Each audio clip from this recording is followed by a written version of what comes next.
নারীরা সালাতে তাদের পায়ের পাতা ঢেকে সালাত আদায় করতে হবে কিনা, এই বিষয়ে আমরা প্রথমত বলতে চাই যে নারীরা যদি তাদের ঘরের বাইরে যায় তাহলে অবশ্যই তাদের পায়ের পাতা ঢেকেই সালাত আদায় করতে হবে, অন্যথায় তাদের সালাত হবে না। আর যদি তারা তাদের ঘরের মধ্যে থাকে, ঘরের কোনো কোণে নির্জনে যেখানে অন্য কোনো পুরুষের উপস্থিতি নেই এমন কোনো জায়গায় যদি তারা সালাত আদায় করে, তাহলে সেক্ষেত্রে তারা তাদের পায়ের পাতা ঢেকে সালাত আদায় করতে হবে কিনা। এই ক্ষেত্রে কেউ কেউ বলেছেন পায়ের পাতা না ঢাকলেও তাদের সালাত আদায় হবে, আর অন্যরা বলেছেন যে না, পায়ের পাতা ঢেকেই তাদেরকে সালাত আদায় করতে হবে, যদি পায়ের পাতা তারা না ঢাকেন তাহলে তাদের সালাত হবে না। তারা অনেকগুলো দলিল দেন। প্রথম যে দলিলটি আমরা সেটি ইমাম আহমদ ইবনে হাম্বল তার মুসনাদে উল্লেখ করেছেন এবং ইমাম নাসাই, ইমাম তিরমিজি এবং আবু দাউদ, ইবনে মাজাহ সকল গ্রন্থগুলোতে সহিহ সনদে হাদিসটি বর্ণিত হয়েছে।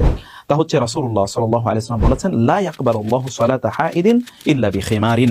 আল্লাহ সুবহানাহু ওয়া তাআলা একজন যুবতী নারী যিনি পরিণত বয়সে পৌঁছেছেন এমন কোন নারীর সালাত কবুল করবেন না যদি তিনি আলাদা খিমার ব্যবহার না করেন। খিমার মানে হচ্ছে এমন কাপড়, আলাদা একটি কাপড় যে কাপড়টি তার মাথা থেকে তার পা পর্যন্ত আলাদা করে ঢেকে দেবে এবং তার শরীরের যে কার্ভ, উঁচু নিচু জায়গাগুলো আছে এগুলোকে ঢেকে দেবে, এমন ভাবে তিনি আলাদা একটা কাপড় পরতে হবে সালাত আদায় করার জন্য। অন্য একটি হাদিস এসে এটি ইমাম আবু দাউদে তিনি হাদিসটি বর্ণনা করেছেন এবং এটিও সহিহ সনদে বর্ণিত হয়েছে। উম্মে সালামা রাদিয়াল্লাহু তাআলা আনহা তিনি বলেন, সাআলতু নবী সাল্লাল্লাহু আলাইহি ওয়াসাল্লাম আনিল মারআতি তুসাল্লি ফি কামিসিন ওয়া খিমারিন বিগাইরি ইজারিন।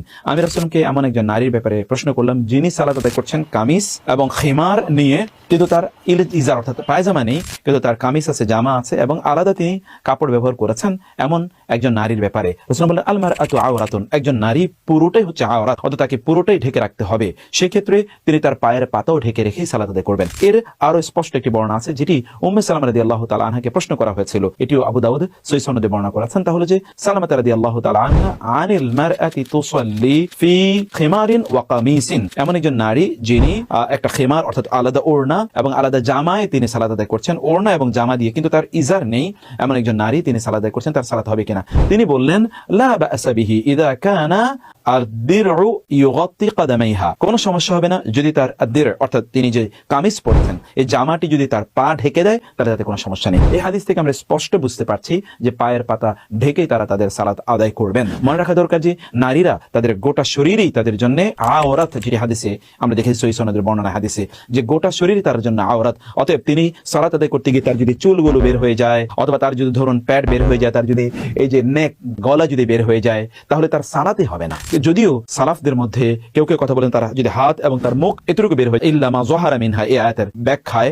যে এটা যদি খোলা থাকে তাহলে তার সালাত হয়ে যাবে, কিন্তু তার অন্য অঙ্গগুলো অবশ্যই ঢেকে রাখতে হবে। অনেকেই তারা সালাত আদায় করতে গিয়ে তাদের চুলগুলো বের হয়ে যায়, তাদের সালাত হবে না, মনে রাখতে হবে, কারণ তিনি তার আওরাত অর্থাৎ তার সতরকে তিনি লঙ্ঘন করেছেন। যেমনি ভাবে পুরুষের নাভি থেকে তার হাঁটু পর্যন্ত সতর এই জায়গায় যদি বের হয়ে যায় তাহলে তার সালাত হবে না, তেমনি ভাবে নারীদের তার যদি এই হাত এবং মুখের এতটুকু ছাড়া যদি অন্য কোনো অঙ্গ যদি বের হয়ে যায় তাইলে খোলা হয় তাহলে তার সালাত হবে না। আমরা সর্বশেষ যে বক্তব্যটি দিতে চাই তাহলে যে সাতরু আল কাদামাইন আহওয়াতু ওয়া আতকা বিকুল্লি হালিন, সকল অবস্থায় নারীরা তাদের পায়ের পাতা ঢেকে রাখাই হচ্ছে তাদের জন্য উত্তম এবং কল্যাণকর। এটি তাদের সালাতকে পরিপূর্ণভাবে সম্পাদনের জন্য অতি জরুরি। তাই লায়নার এই লং খিমারগুলো বিশেষ করে মা বোনদের নামাজের জন্যই বানানো হয়েছে, যাতে সম্পূর্ণ শরীর আবৃত হবার পাশাপাশি কমফোর্টের সাথে রুকু সিজদা করা যায় এবং নামাজের পরিপূর্ণ সতর রক্ষা হয় আর সতর বের হবার কোনো আশঙ্কা না থাকে। তাই আমাদের খিমারগুলোর লেন্থ মাথা থেকে একেবারে ফ্লোর টাচ করে বানানো হয়েছে এবং পাশে অনেক ঢিলা ঢালা রাখা হয়েছে যাতে স্বাচ্ছন্দ্যে নামাজ আদায় করতে পারেন, এবং হাতের শেপটাও চমৎকার করে বানানো এবং হাতা যেন উপরে উঠে সতর বের না হতে পারে তার জন্য হাতা ঢিলে ঢালা করার পাশাপাশি এলাস্টিক এবং আঙুলের সাথে আটকে রাখতে চমৎকার লুপ ফিতার ব্যবহার করা হয়েছে। সাথে ক্যারি করার জন্য ম্যাচিং পাউচ, জিপার ব্যাগ দেওয়া আছে যাতে খিমারটি কোথাও নিয়ে যেতে হলে সহজে ক্যারি করা যায়। এর সাথে আরও থাকছে একটি ডিজিটাল কাউন্টার যাতে আপনার তসবিহ ও জিকির আরো সহজভাবে গণনা করা ও হিসাব রাখা যায়।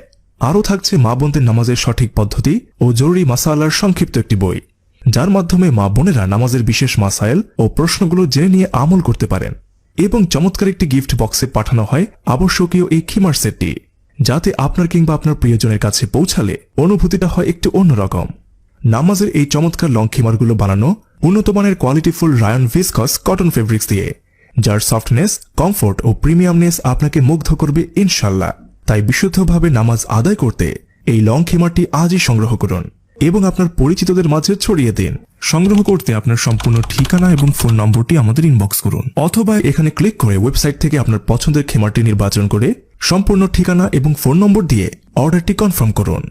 নামাজ রক্ষা করতে আপনি সচেতন হন ও সচেতন করুন অন্যদের।